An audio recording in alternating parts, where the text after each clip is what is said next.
And we are live. Welcome, everybody. We are with Morgan Yearout, and welcome to Dreams Abroad Live.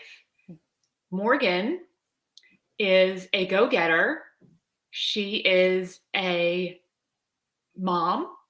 She is an explorer, and she is an adventurer. And today we are going to be balling on a budget. Morgan, would you like to introduce yourself? Hi, everybody. Thank you for joining us. So my name is Morgan Yearout. Just a few quick tips and tricks will come down the way, but I'm a director of revenue. I've been doing that for 10 years. And what that is essentially I set room rates, I do budgets, I do forecasts, and I pay a lot of attention to seasonality. So I'm very privy to when is a good time to book your travel versus not based on the pricing. And so, balling on a budget is really about how do you know the seasonality so that you can be able to leverage it in your favor. So that's just high level who I am, what I do for a living, and then we'll be able to get into more details as we go along. Great. And balling on a budget. So where are you in the world today, Morgan? By the way, I forgot to. I'm glad we're going over balling on a budget today because you are, by the way, as an intro, she's being a little bit humble right now. She is one of the most economically savvy people that I know. But where are you? By the way, because that's one thing we like to ask all of our guests. Where are you today in the world? So right now I'm in Houston, so I'm seeing all the family for the Thanksgiving holiday, but I call Dallas home. Okay. And have you, as we're talking about budgets, did you do any Black Friday shopping yesterday? Yeah, you save 100% of what you don't spend. So I did not do any shopping. Okay, well, there we go. So minimalistically soon.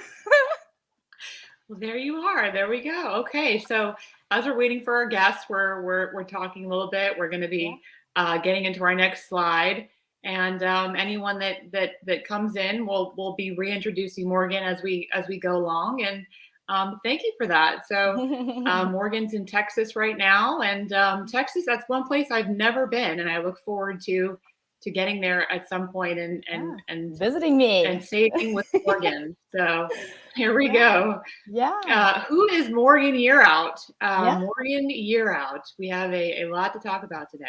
Yeah. So let's get into this as our guests are coming in. They can read some of these points that are up here that we've highlighted about you because we have a lot to talk about today. And I can't wait to get into who Morgan Yearout is.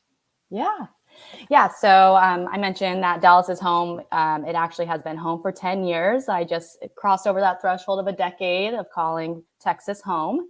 But I was raised in Washington, small town, farm town area, and didn't really travel until I turned 18. So my first flight, as I noted on here, was at 18 years of age, and that was to California. So just a quick hop and a skip down the West Coast. And then my first international flight was at 20. And that's when I actually went to study abroad in Thailand. And then from there, it just took off. Wanderlust has never been squashed in my world. I constantly am planning trips, scheming when I can make it work based on my work schedule, family commitments, everything like that. And then I've done 32 states. So a lot of that's through driving, road tripping, whether solo or with friends and family. And then the cheapest flight that I've ever been able to get a hold of was 22 euros. And there's been a few others in the $20 or $30 range as well. So, okay, all right. Some of our guests might be coming in. It is a holiday weekend, so we might have some people that will be watching this later. So I'm glad that this is recorded because I know that we're going to be talking about major savings here, major savings. And so the cheapest flight, 22 euros. Yeah. Where did you go? 22 euros. Yeah. Well, there's a couple. So, but the one that was 22 euros was from Madrid to Mallorca, which is a nice Spanish island. And it's not even about an hour flight from Madrid. So 22 euros. And one thing I will say is once you're abroad, then things become a lot more affordable. So once you're actually in Europe or living abroad, that's when you're able to access and take advantage of more their domestic flights, right? And so, yeah, that was to Mallorca. I took one that was pretty cheap from Berlin to Poland. And then I've had a couple other ones, just like from southern Croatia to northern Croatia as well. That was under $40. And under 40 euros or dollars? Dollars. I would convert all the euros to dollars, so I knew apples to apples what I was spending. Okay. And so let's get into some of the meat and potatoes of this, but this is just an intro here of who Morgan Yearout is, because this is going to be very interesting, everyone, because when I met Morgan, my dad's an accountant, so I growing up, I knew a little bit about saving, right? But I didn't know really about how to stretch your dollar further until I met Morgan Yearout. So let's continue to keep going here.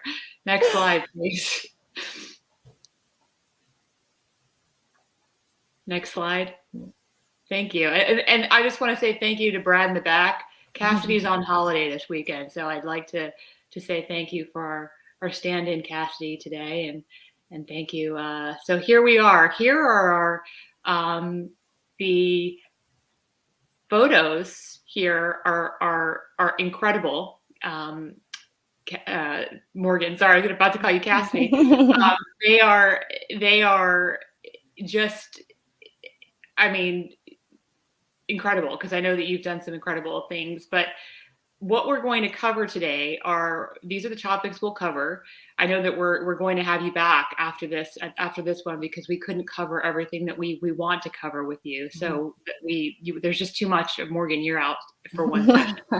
So this is what we're going to cover today: how to save before you move, life abroad on a budget, and how to have affordable fun, which I know that you did, and you did it so well, and you did it in such an economic way that I'm just, blown away by how much money you've saved, and everyone will know at the end how much you did save and how you did this. So, and as we go into 2022, I know that there's people who want to go abroad and who have goals and are setting goals right now for the new year, and this will be something that they can, if they can't watch it now, they can watch later and plan ahead. So here we are.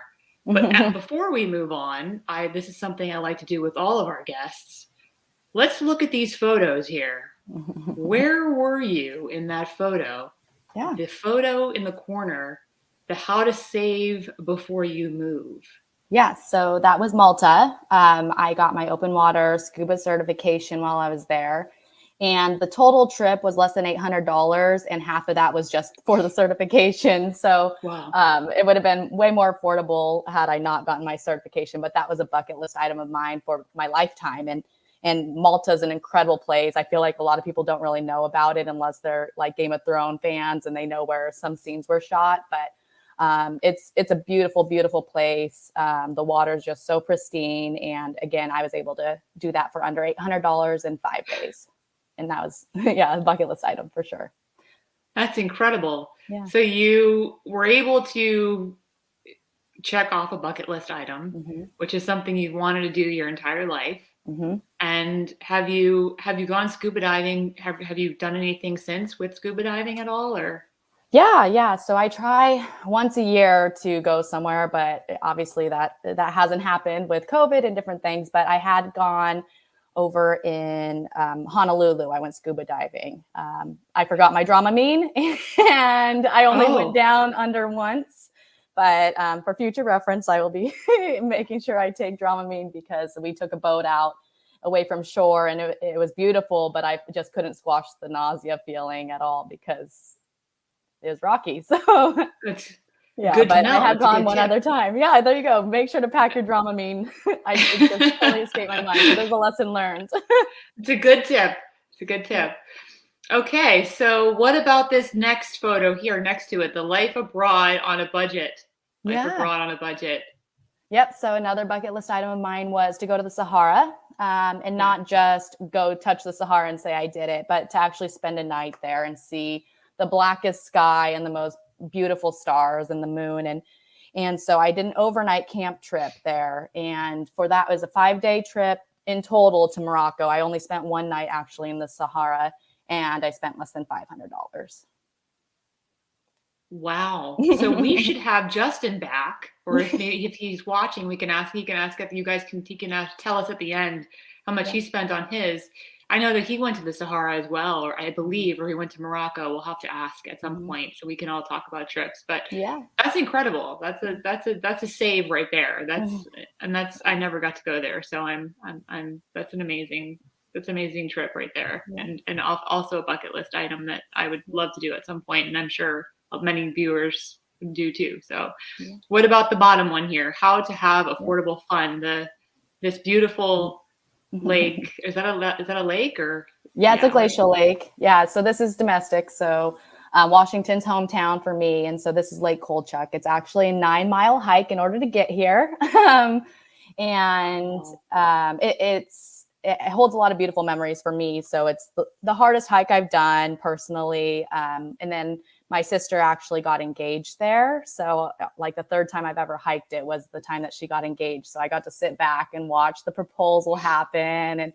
And so, yeah, lots of beautiful memories. And then there's little mountain goats that usually greet you when you're up there too. So it's pristine. And since you have to work so hard to get there, not a lot of people are there. So it's very clean still. And it just feels well respected. And so, yeah, that's over in Washington State outside of Leavenworth. That's beautiful. I never even knew that existed. So that's beautiful. Okay, so here we are. These are our topics today, and let's get into how to save before you move. How to save before you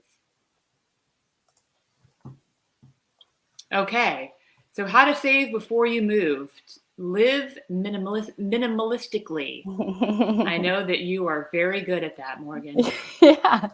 Again, you save 100% of what you don't spend. So if you're not buying things, then you're going to be living minimally.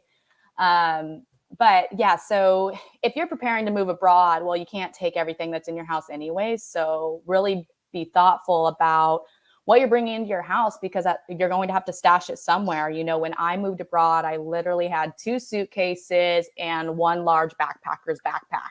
So whatever you can fit in that type of scenario, that's all you can take. So as you're preparing to go abroad, really just squash a lot of the spending on things that aren't necessities for living currently. And then also think about, okay, what are some of the things I will require when I move abroad? So, you know, I lived in Washington, so I had attire for all seasons already. So I didn't really have to spend a lot of money to get my winter jacket, my winter boots, my gloves, but also have my summer attire, bathing suits, all that stuff. I literally had everything for all the seasons. So if you're someone that lives in Florida, you probably don't have a winter jacket. So start thinking, okay, if I am going to spend money before I move abroad, make sure it's things that are going to be useful once I get there.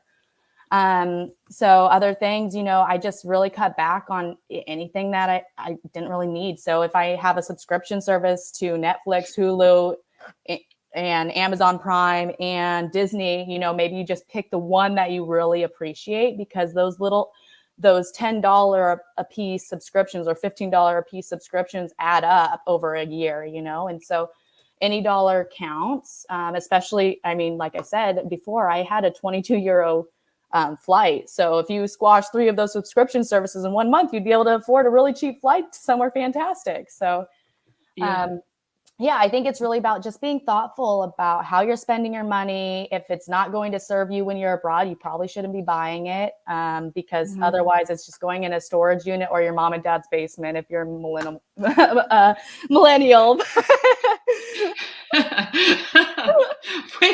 Which one did you cut, by the way? I'm curious. I had none of them. So I literally had none of them. And when I moved to Texas, I didn't have internet for the first 8 months. And the only reason I got it was because my brother was doing homeschool and he was coming to visit me. So he needed it. So yeah, didn't buy furniture. Okay. The only thing I bought was a bed for my first year moving to Texas. And so I've just always been like, what do I really require? What will bring me joy?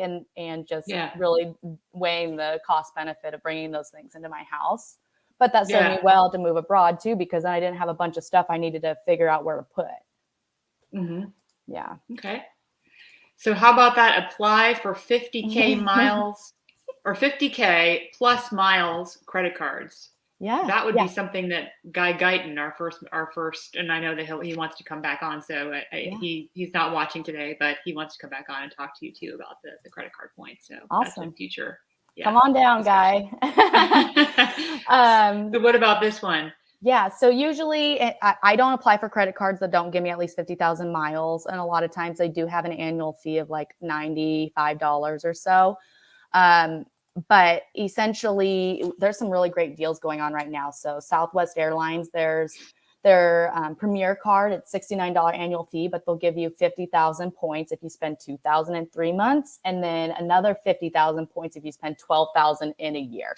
I don't really care about the other 50,000 points. I care more about the initial 50,000 of spent when I spend 2,000 in 3 months. And with that, one thing I did, because I didn't have a lot of bills, is I would just always plan to get a credit card right before I was about to pay for my car insurance or new set of tires, or if I was doing Black Friday, I would definitely save for a credit card, get a credit card before I would do my Black Friday and Cyber Monday shopping, because you're already going to be not having to go out of your way to spend that $2,000. It's things that you already are going to have to pay for. So planning your credit card strategically around those times when you're going to naturally be hit hard with financially. Other things I think about is, a lot of times college students, they're buying their books at the beginning of each semester, and that can be like $1,000. And so if you're getting a credit card before that time frame, you're going to buy them one way or the other, but plan to have a credit card in hand so that when you buy your books, you're already halfway to your $2,000 spend in 3 months. And the other thing I was telling Leesa before was I wouldn't actually spend all the 2,000 myself. I just pick up tabs and have people Venmo me, like if we went to dinner. Smart. You are so good with this. You are good. I'm like, because a lot of people aren't playing the game. And so, yeah, really, if they don't care to get points, then I'm like, I'll pick up the tab, just Venmo me right now. And so I got $200 tab picked up, and I only actually paid $20 of it,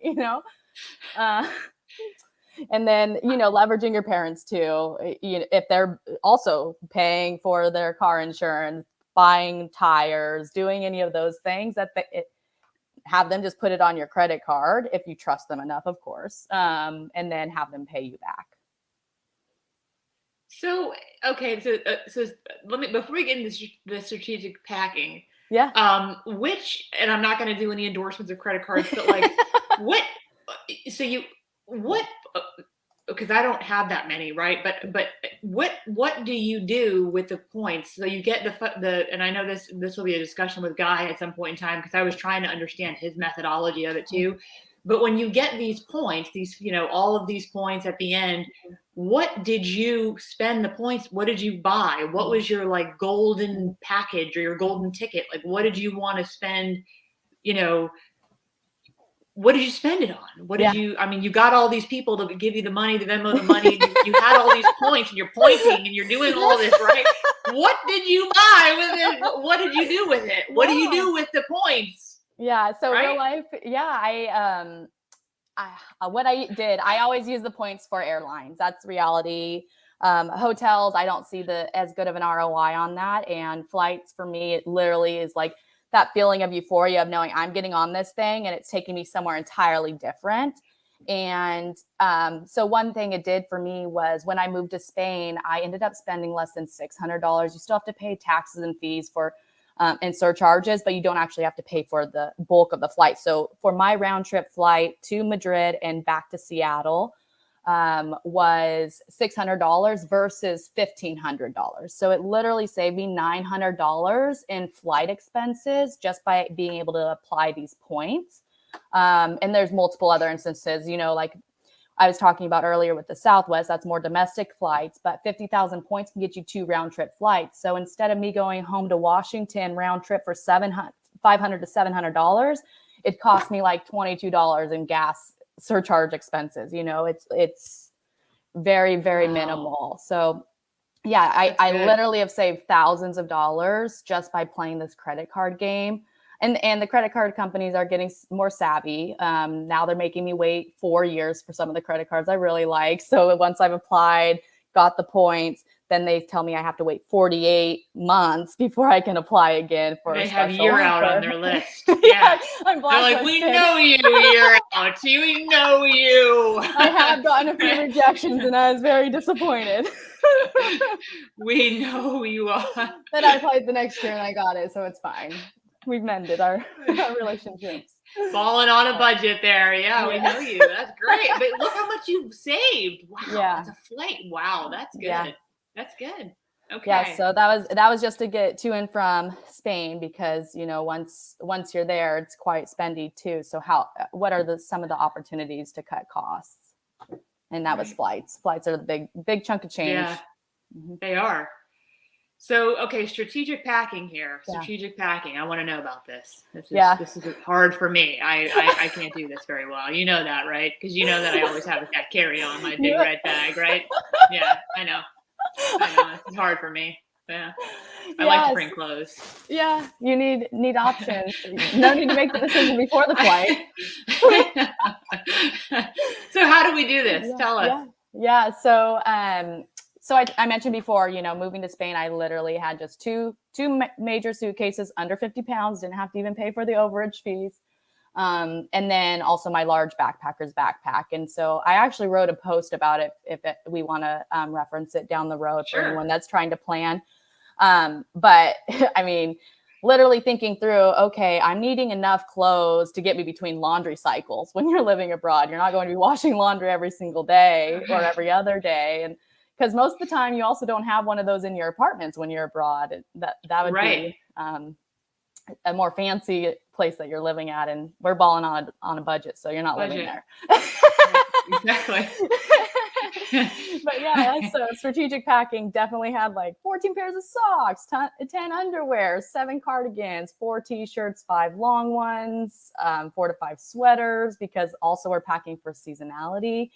4 pairs of slacks, 4 jeggings, 3 leggings, some nicer dresses, maxi dresses. Like I literally have this like long list because I really thought about like, okay, what will I need in 7 days or 14 days? Because also sometimes you'll be traveling and you won't be able to maintain a regular like washing of clothes schedule. And so kind of more so thinking of a 10 to 14 days worth of clothes between washes. Also, you don't want to spend your whole time abroad just cleaning clothes and hanging them out to dry. So I know. That's for real. Yeah. And so other things I just thought through is like, what are some of my favorite things, necessities I can't live without? What are things that spark joy when I am around them? And so like, I have a very particular toothpaste that I like. Well, you know, when you're abroad, not always are they going to be accessible. So certain toothpaste, certain gum, Orbit gum, the dark green, it's my jam. When I was in Spain, all they had was the hard shelled gum, and totally different. So I packed a lot of Orbit gum from Costco. I did cinnamon, but they don't have cinnamon in Spain either. So I had like Dentine cinnamon gum. They don't have that there. Right. Yeah. So if you really have things that you just love and you want as part of your regular everyday life, then just think about, okay, I might need to pack that. And how do I make room for that strategically? And so, certain soaps, shampoos, conditioners, deodorants, if you have certain ones that work for you, if it's tried and true, no need to try and test the waters elsewhere. Okay.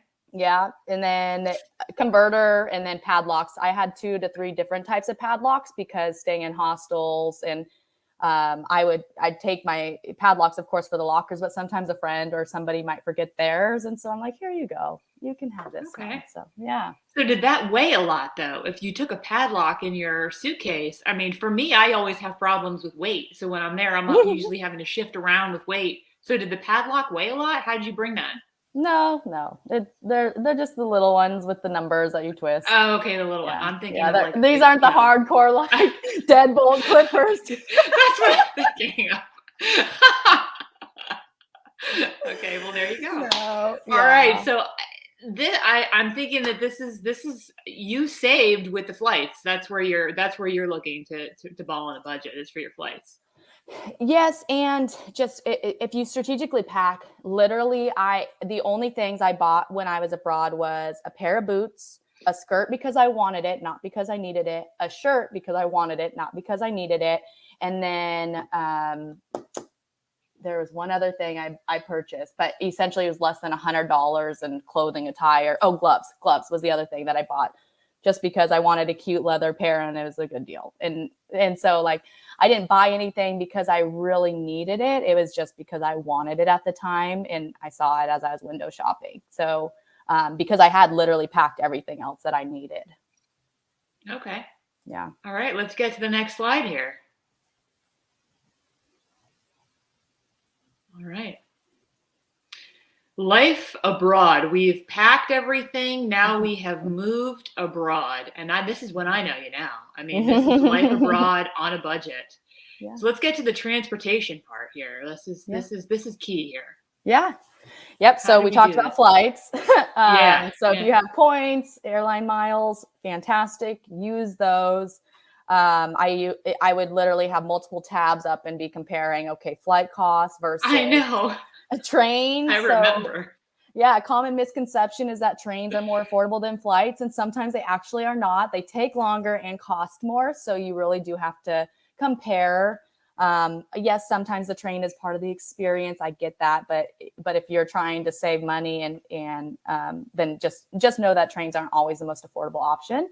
Looking at buses, see if you're flexible and willing to do overnight buses. Those can be quite affordable, but they do take a long time. And I've been caught on one without a working AC in the middle of the summer. So I did not sleep and it was 8 hours long. So, oh man. So I don't think it was worth the savings. It reminds me of that movie Planes, Trains, and Automobiles, right? Like that's the bus is the hardest part of the trip for them. So like that is true, but it is economical though. It is, and it can be fun. You know, you can sing some songs on the bus, and you know they'd be in Spanish, of course, but you know. So okay, so that's so then, the only other thing to consider is rental cars. So I was able to rent a rental car on Mallorca Island for a little over $40 for 5 days. So if you're willing to rent a car and take on that risk of driving in a foreign place, they can be quite affordable. And especially if you have friends with you to split the cost. So that's just another thing to throw out there. And I've rented a couple of vehicles abroad.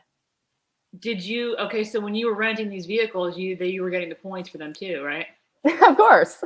And so did you pay for everything? Then your friends would pay you back for they would give you the cash or the Venmo for the okay. All right. That's a good strategy right there. Yep. So I remember that because I wasn't able to go on this trip, but you went to San Sebastian with a bunch of friends, right? Yeah. So that was another one. That was another one. Yep. Okay. Yeah, I remember that. Okay. So and you rented the car and you drove from Madrid up north, right? Mm-hmm. Okay. Yep. Nice. Okay. So transportation, and then let's consider alternative accommodations. So what does that mean? Yeah. So I moved abroad to Madrid and I actually came into a program that was called Babel Bridges. And essentially you get paired with a host family. And the only requirement is that you'll speak English to their kids to help them learn the language. And they'll provide lodging and food. And so there was no cost to do this. And I just double checked. And now they charge a $500 deposit. And if you stay with the family for 3 months or more, then you get it refunded. So it really, truly is a free program. And so, and this is for Spain. This was in Madrid. Babel Bridges was the one. But I know that there's other programs like this in other countries too. So just be open to the idea of a host family possibly. Because the other thing that that comes from it too is like a sense of community and belonging, because you're moving abroad and you don't always know people when you're going there, and you'll build relationship over time, but you instantly have like a family dynamic and a place to call home. And then also you don't have to outfit your accommodations because it's already a home that's decorated with a bed. So, oh yes. So yeah. I remember that. And then there's a meal included too, correct? Yeah. So Babel Bridges, they gave me all the food. Yeah. Anything that was above and beyond was just on my own because I wanted to go to Aldi and taste test different things. But yeah. Okay. Very nice. Very, very and then nice. Otherwise, so that's yeah. Okay. Yeah, I was just going to add one other thing. So So yeah, consider a host family. Definitely a great opportunity. Yes, you might be forgoing some of your personal space, personal time, because you are cohabitating with other people. But for me, it was the right decision. And then when you're traveling, consider alternate accommodations of, Airbnbs, VRBOs, Mhm. hostels. Some people do couch surfing, and I've heard only good things. I haven't done it personally, but that's a great Mhm. way to save money. Not intentionally, I spent some nights in the airport. So if you're flexible and willing to forgo some of the luxuries of life, then there's alternative accommodations beyond just hotels when you're traveling. Okay, nice.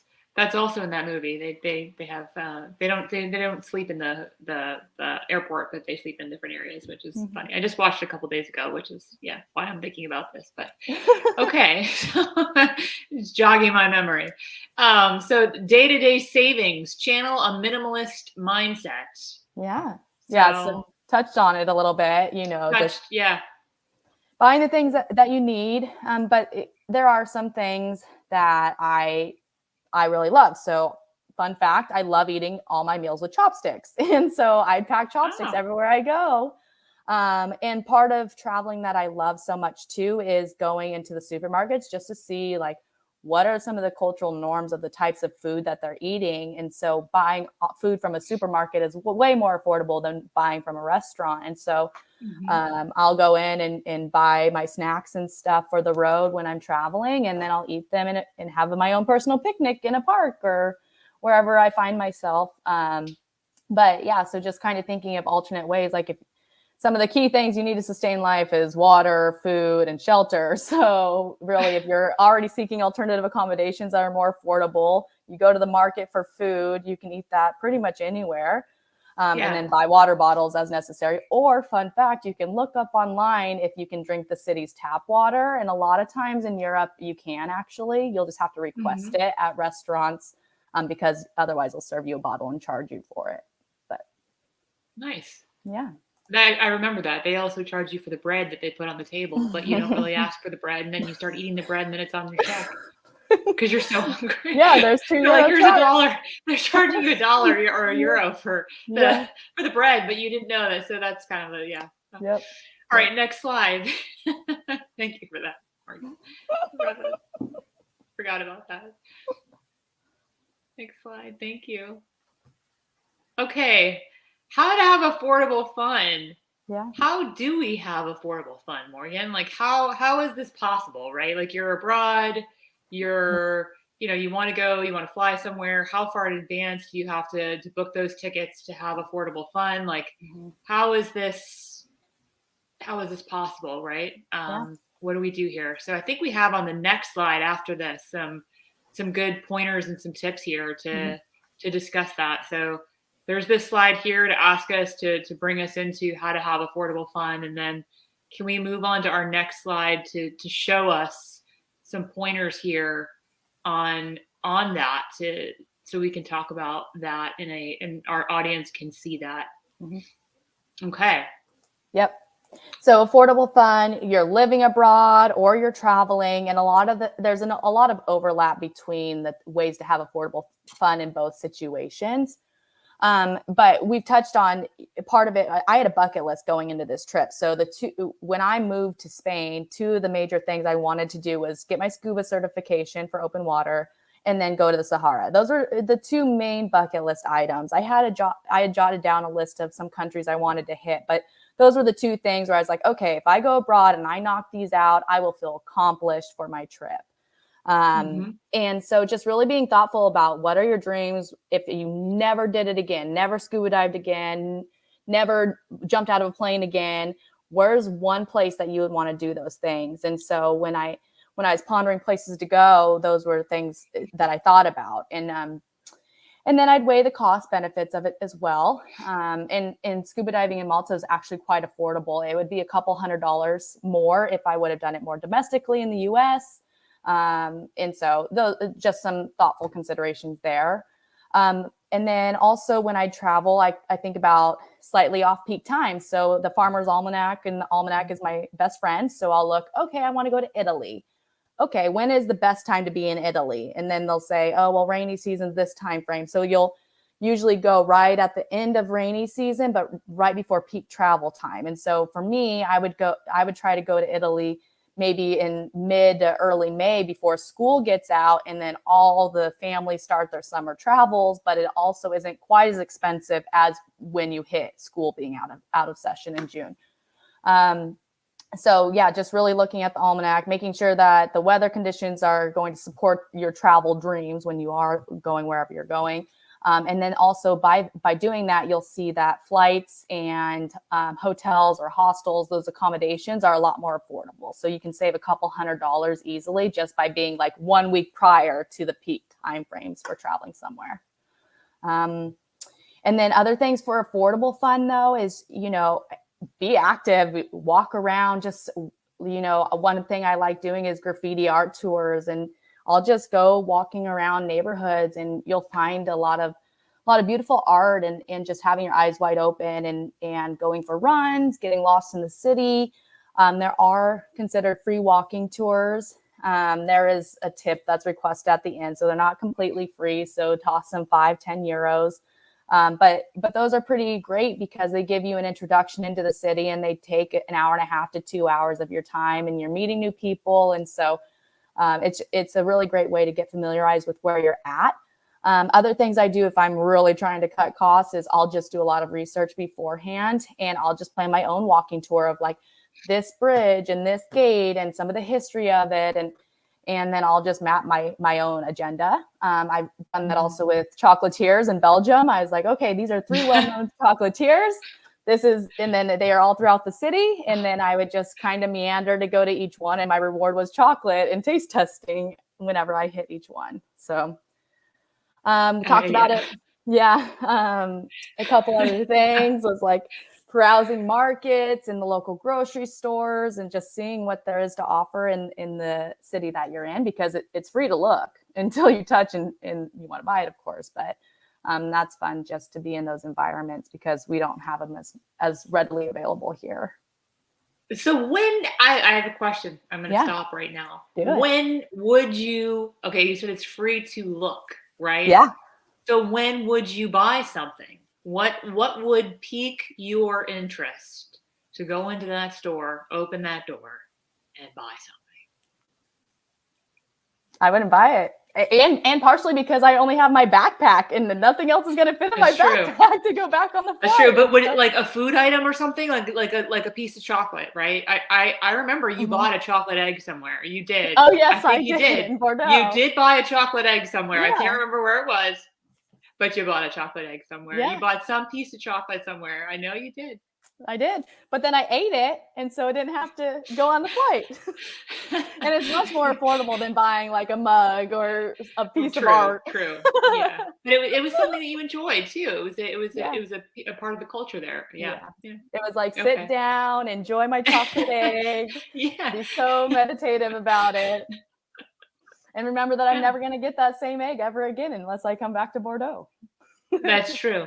That's great, and it was very good. It was very good. Yeah, it was around Easter time too. So yeah. Okay. Sorry to interrupt. I just needed to figure that part out. Okay. Yeah, we're having affordable fun. So This is affordable fun here. I love. Yes. The only things I'm buying is food at this point. Food and tours. Food and tours. Yeah, and the UNESCO tours too. You didn't mention that. Those are a lot of times free. You did that one in Bordeaux, and that was a free one as well. There was a good tour there. Yeah, so I just mapped UNESCO heritage sites. So that's also something I will do before I go somewhere is just look on the UNESCO site and see, okay, what are some things to see in this area? Because again, like you said, they are usually free to go and explore. And so I just mapped a little tour for myself to go visit these different iconic places. Yeah. But yeah. And then just a couple other things is language exchanges. So that's a way to have affordable fun because you're living abroad, you're trying to layer in, you have a lot of disposable time. So how do you layer in additional things and build relationships too? If you don't automatically have a host family and you're just living in an apartment, well, how do you make friends? And part of that is through language exchanges. So oftentimes we'll meet up on a Tuesday at a cafe and then you just start talking to random people. And so 1 hour will be English and the other hour will be Spanish. And then over time, you start just going and doing picnics together. And so you're not even having to buy a coffee or dinner at one of these cafes to have these exchanges. And then you just build rapport and relationship over time that way. And then just a couple other things that I was thinking about is, get a public library card before you go abroad. A lot of times they have the cloud-based libraries. So Biblioteca and Cloud Library are two. And then you can download books for free. So whenever you're in like a major square of a city in Europe, Wi-Fi is pretty readily available, and you can download books through your own home public library. So you're not even having to buy books when you're abroad, and that's some good entertainment as well. And then also with Netflix, if you're connected to Wi-Fi, you can download your favorite shows. So then when you're back home, you're able to watch Netflix without having to stream, because you are paying by gigabytes a lot of times when you're living abroad. Okay. Yeah. Gigabytes. I only had 2 of them, so I had to use them very sparingly. I remember a good trick that you used to do, where you used to download the map, screenshot it, right? And then you would, right? That's what you did. Yeah. And I remember you're like, you just need to screenshot the map, Leesa. And I'm like, okay, I'll do that next time. Sorry, I apologize. Just screenshot the map, Leesa. And I'm like, okay. You're like, I don't remember what it was, but it was something with, I can't remember where I was, and my data stopped working or something. You're like, that's why you have to have a backup, Leesa. You need to screenshot that map. I don't remember this, but that's so funny. Always screenshot that map, right? So I did. I remember using that. That was a good tip. That was a very good tip. So that is these are very good tips here. And it's you've maxed. I mean, you know how to really budget. I mean, I've and getting on that. I mean, can you tell everybody before we get into Q&A, like, what were you able to figure that out? Your figure. What was your figure for a year living abroad? Do you remember? Yeah. So I broke even based on how much money I brought in from student teaching. So it's a little under $10,000, and I was able to visit 10 countries, lived in Spain. So then that was 11 countries, and I spent no more than that $10,000. So I literally got to go home and broke even on everything. I never even asked you, right? So we were talking about it the other day, and it's like, what were the stats here? Like, what was your, so you didn't use any of your savings. You really were balling on a budget. I mean, that is incredible. Yeah. Because most people are like, in Spain, they don't pay you that much money. You don't know, there's no way to do it. There is a way to do it. There is. And Morgan Yearout knows that way. Thanks. You do. That's incredible. Yeah. Wow. And the most beautiful part of it is feeling like I didn't jeopardize anything. Like I don't feel like I'm like, oh, I was so frugal that I missed out on XYZ, or I really wish I would have done XYZ, but I was being too minimalistic or cheap about it. And I don't feel that way at all. And I think that's the most gratifying part of it all, is that I got to do this, take advantage of this opportunity, because, living abroad, it can be super expensive, and it starts feeling like only the more elite of society can do it. And so to feel like I was able to accomplish it and not have any regrets is a beautiful thing. So yeah, no, it's pretty exciting when I went back to crunch the numbers and everything. Yeah, and you were placed in a really good school. You didn't travel every day, an hour or 2 hours like all of us did. You were right in the center of Madrid. You were at a great location too. Yeah. Mm-hmm. Wow. Yeah, so we've done Madrid. Morgan Yearout. Yes. Good. I didn't know that number after all this time. Yeah. After all this time. Mm-hmm. Wow. Okay. All right, next, let's get to the next slide. I did not know that number. That's incredible. Oh my gosh. Wow. I don't think I know anyone that did not spend wow. Yeah. Okay. Q&A.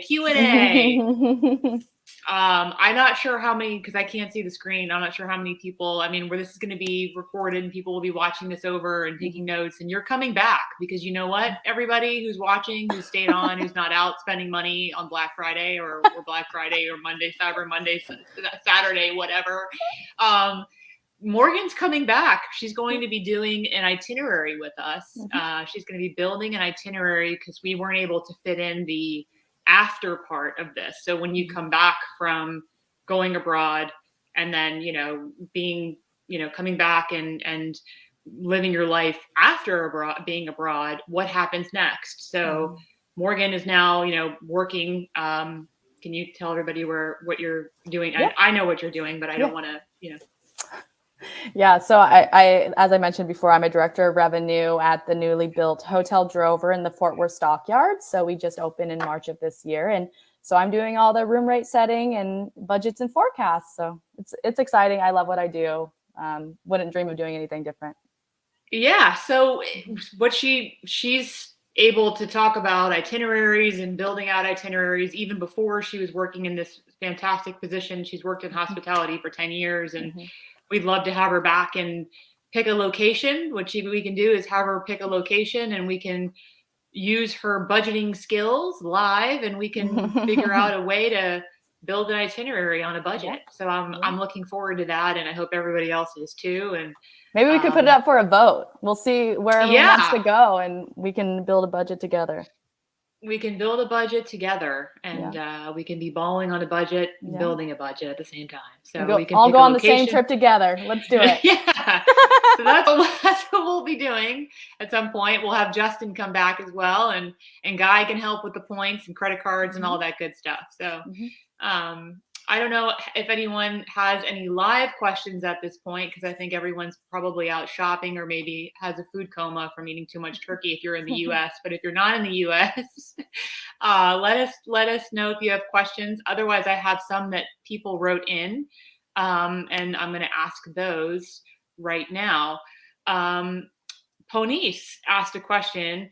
Her question is, when traveling, what is the most challenging part of the budget, considering we have other obligations? So what is the most challenging part of that, Morgan? Most challenging part. I feel like I need clarification on the other obligations part. But in terms of putting together a budget, one of your biggest expenses, especially if you're going to be traveling internationally, i.e. from America to Europe or America to Southeast Asia, it's going to be your flight. That's going to be one of the most expensive parts of your entire trip, because lodging is more prevalent and there's a lot more affordable options. But the flight, it's pretty much supply and demand, and supply is short these days. So prices are continuing to be very high.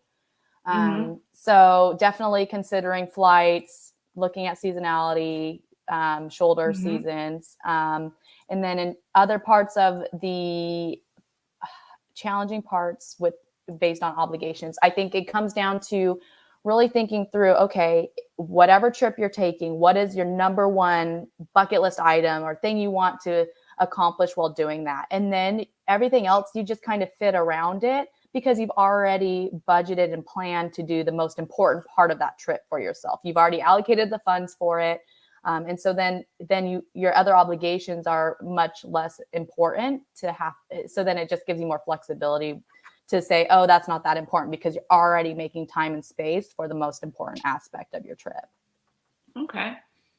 And then we have a question from Matthew from Dreams Abroad, Matthew Hirtace. Nice. Yeah. How far in advance should you book a flight? Is there a specific day to book the flight?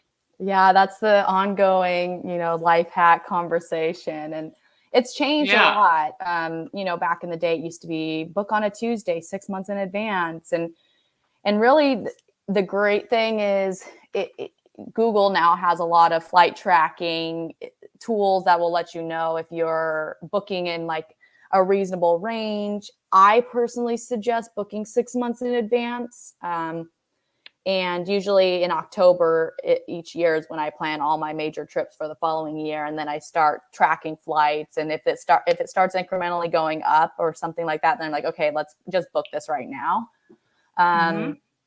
But yeah, my recommendation, if you're trying to book international 6 months in advance, some people are willing to wait till last minute and just fly by the seat of their pants. I can't do that. I know that there are some affordable options, but also there's a lot of instances where you just won't be able to take that trip because it doesn't price drop last minute.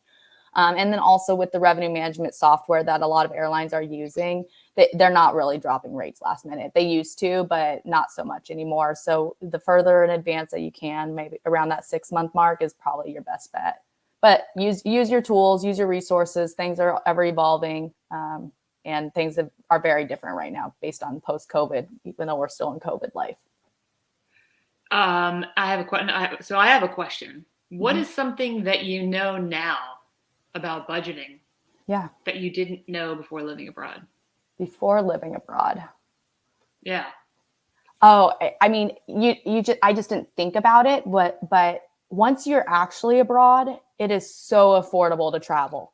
It's like once you're actually stationed, hunkered down in that foreign country, then like all those flights become more like domestic flights and much more affordable. So on average, I was spending no more than 40 euros, because obviously there's some more expensive flights and less expensive flights, but no more than 40 euros for a one-way ticket.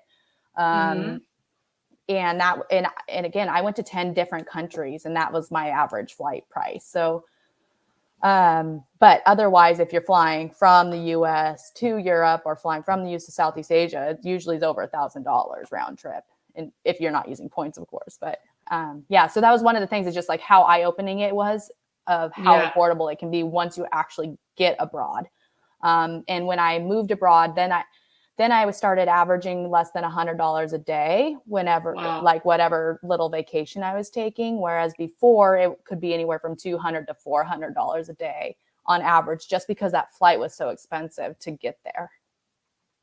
Okay, and then what's your favorite country and city? They don't have to be in the same spot, and why? Yeah. I mean, in the same, country. Yeah. Yeah. So, who I am as a person, I don't really have favorites. I think everything holds a place in terms of how amazing and magnificent it is. But I will say Spain holds a special place in my heart. I had traveled there twice before I decided to move there. And I've done lots of trains, flights, drives all throughout Spain. And I still feel like I want to go back there. I constantly feel that pull. And so it's just dreaming of the day that I get to return. A couple other places that are beautiful, Thailand. So I studied abroad there. That was my first international flight. So obviously that's incredible. And it has a lasting impact on my life, because that really jump-started everything in terms of my obsession with going and seeing and doing more abroad. And then I was pleasantly surprised by Vietnam. Yeah, I had gone, me and a girlfriend went back to Thailand, and we also did Vietnam, and everyone was so kind. So it was so beautiful. It was crazy, but beautiful. And food was scrumptious, and I just didn't know what to expect. But I didn't know what to expect. And so I went very open-minded, and it's another place that I would love to go back to. A week wasn't nearly enough time there. Okay. Thank you for that. Yeah.